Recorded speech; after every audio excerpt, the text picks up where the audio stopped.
தயிர் கொண்டு நித்தல் பூசனை செய்ய நோற்றாய் ஒன்றும் காணமில்லை கடலடி கொழுகுயே நல்லாய்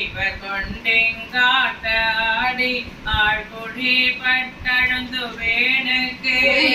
ஆரொன்று அருளி செய்தி ஓன காத்தன் தடியுடீரே எங்கள் தங்கு சடைக்கன் மேலோ திரைகள் வந்து புரண வீசோ கங்கையாடேன் வாய் திறவான் கணபதி ஏழ்வாயில் தாரி மங்கை வேலோன் குமரன் பிள்ளை தேவியார் கோட்டட்டியாளா